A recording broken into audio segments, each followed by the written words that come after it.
لبيك اللهم لبيك لبيك لا লাব্বাইক আল্লাহুম্মা লাব্বাইক ধ্বনিতে প্রকম্পিত হল পবিত্র আরাফাতের ময়দান। نعمة لك والملك পাপ মুক্তি আর আত্মশুদ্ধির আকুল বাসনায় ইসলামের অন্যতম প্রধান স্তম্ভ পবিত্র হজ পালন করেছেন ধর্মপ্রাণ মুসলমানরা।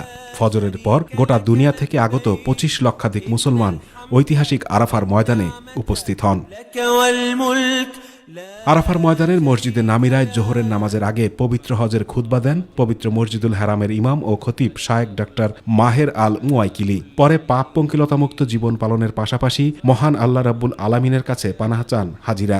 একই সাথে ফিলিস্তিনের নিপীড়িত গাজাবাসীর জন্য দোয়া চান তারা। فإن من كان من أهل التقوى এরপর জোহর ও আসরের নামাজ একসাথে আদায় করেন সবাই। সূর্যাস্ত পর্যন্ত তারা আরাফাতের ময়দানে অবস্থান করে আল্লাহ তাআলার জিকির আজগরে ও ইবাদত বান্দেগিতে মশগুল থাকবেন। এরপর মুজদালিফার উদ্দেশ্যে আরাফার ময়দান ত্যাগ করবেন এবং মুজদালিফায় গিয়ে মাগরিব ও এশার নামাজ একত্রে আদায় করে সারা রাত সেখানে অবস্থান করবেন। মিনায় জামারাতে নিক্ষেপ করার জন্য ৭০টি কঙ্কর এখান থেকেই সংগ্রহ করবেন হাজিরা। মুজদালিফায় ফজরের নামাজ পড়ে পুনরায় মিনার উদ্দেশ্যে রওনা হবেন হাজিরা। ১০ জিলহজ মিনায় পৌঁছানোর পর প্রথমে মিনাকে ডান দিকে রেখে শয়তানকে পাথর নিক্ষেপ করবেন তারা। এরপর আল্লাহর উদ্দেশ্যে পশু কোরবানি ও মাথার চুল ছেটে এরপর মিনায় রাত্রি যাপন করে দুপুরের পর থেকে সূর্যাস্তের পূর্ব পর্যন্ত হাজিরা বড়, মধ্যম ও ছোট শয়তানের উপর ৭টি পাথর নিক্ষেপ করবেন।